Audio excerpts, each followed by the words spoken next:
अस्सलाम वालेकुम नाज़रीन।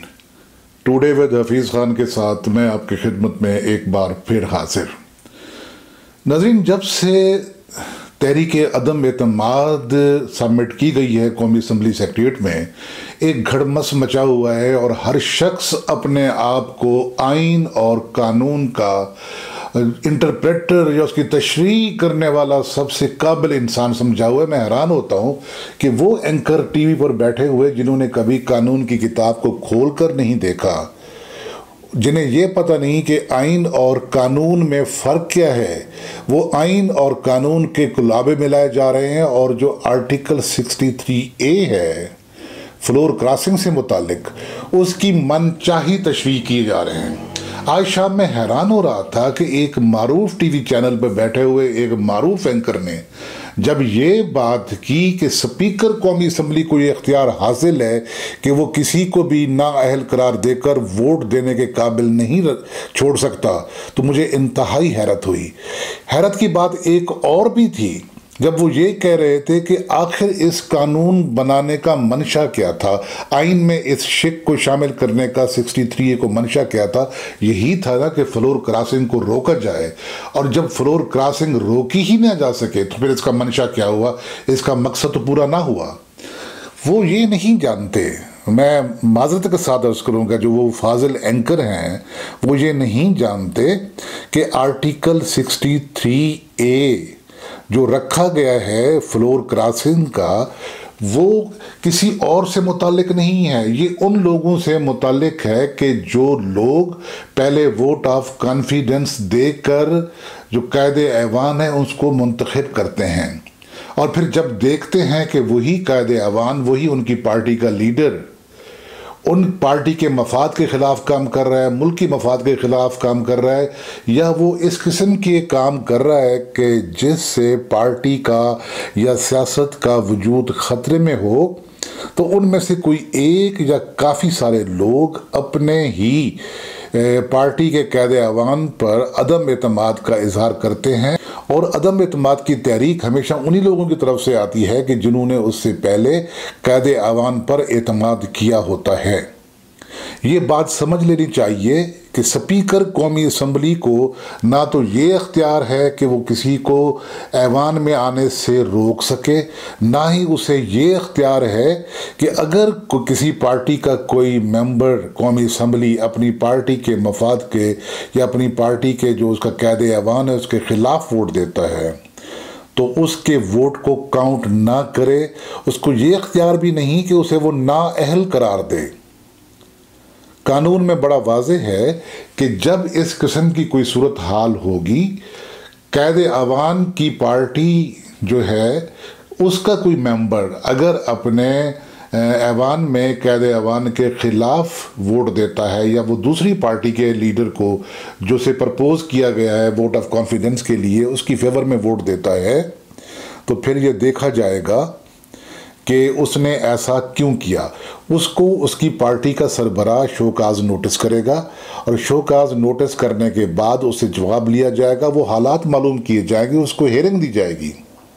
और फिर भी अगर उसकी पार्टी के सरबराह उससे मुतमईन नहीं होते तो वो उसका केस भिजवाएंगे इलेक्शन कमीशन को स्पीकर कौमी असम्बली के ज़रिए, जिसमें स्पीकर कौमी असम्बली सिर्फ डाक खाने का रोल अदा करेगा।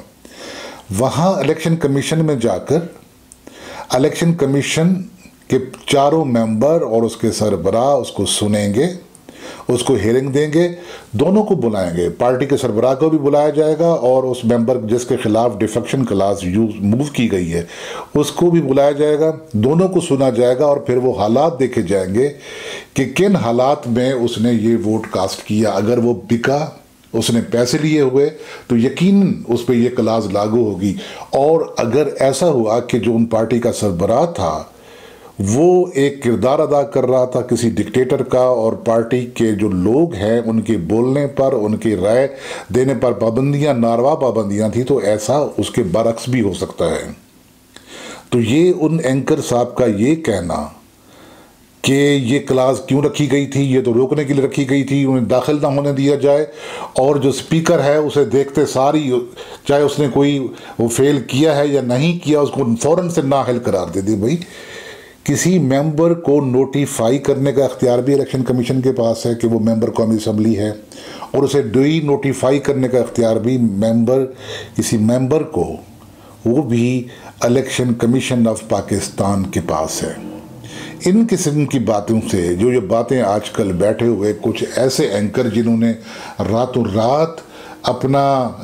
एक मौक़िफ़ बदला है, कायाकल्प की है, कल को वो कुछ कहते थे आज कुछ कह रहे हैं, तो उनकी वजह से एक अनारकी फैल रही है पूरे मुल्क में। होना तो ये चाहिए कि कैद ऐवान को भी असम्बली में जाना चाहिए, फेस करना चाहिए किसी लीडर की तरह, दूसरी तरफ से भी हो, राय शुमारी हो, वोट काउंट किए जाएं, जो जीते जिस पर ऐवान को कॉन्फिडेंस हो तो उसके हक में वो दूसरे अलग हो जाएं। अगर वो देखते हैं कि उनके पार्टी का कोई मेंबर बिका है और उसने अपने आप को बेचा है, अपने ज़मीर का सौदा किया है, तो उसके खिलाफ वो केस मूव करें।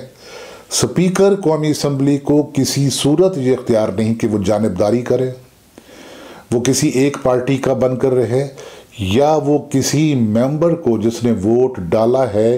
किसी दूसरे लीडर के हक में, किसी दूसरे को कैद ऐवान मुंतखब करने के लिए उसको फिलफौर नाअहल करार दे।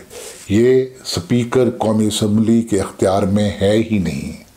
अगर ऐसा किया जाता है और वही मुजफ्फर अली शाह साहब वाला को जो उन्होंने सेनेट में रोल प्ले किया था और 6-7 वोट जो यूसुफ रज़ा गिलानी को पड़ रहे थे वो उन्होंने खारिज कर दिए थे, अगर इस किस्म की कोई सूरत अब होती है तो इसके नतायज जो निकलेंगे वो ना मुल्क के लिए अच्छे होंगे, ना किसी ख़ास पार्टी के लिए अच्छे होंगे, ना पार्टी की सियासत के लिए अच्छे होंगे, ना मुल्क की सियासी माहौल उसके लिए अच्छे होंगे। तो मैं ये समझता हूँ कि इस मरहले पर वो जितने लोग हैं कि जिन्होंने इस मुल्क के तहफ़्फ़ुज़ की ज़िम्मेदारी संभाली हुई है, चाहे वो अदलिया है, चाहे वो इस्टेब्लिशमेंट है, उन्हें इस मौके पर आना चाहिए सामने और इस की जो गलत तशरीह की जा रही है, जिस तरीके से अनारकी फैलाए जाने की कोशिश की जा रही है, उस पर अपनी निगाह रखें और उसको यकीनी बनाएं कि इस किस्म की कोई सूरत हाल राय शुमारी वाले दिन पैदा ना हो सके। तो नाज़रीन, ये थी हमारी आज की गुफ्तगू, हमारा वीलॉग। ये कैसा लगा, आपको अच्छा लगा हो तो दोस्तों के साथ शेयर कीजिएगा, और इस channel today with Hafeez Khan को अगर आपने अभी तक सब्सक्राइब नहीं किया तो सब्सक्राइब कीजिए, और दोस्तों के साथ शेयर करने के साथ साथ अपनी राय और अपने कमेंट्स भी ज़रूर दिया करें। बेल आइकॉन को प्रेस कर दिया करें ताकि आने वाले वीलॉग खुद ब खुद आप तक पहुँचते रहें। फ़ी अमानिल्लाह।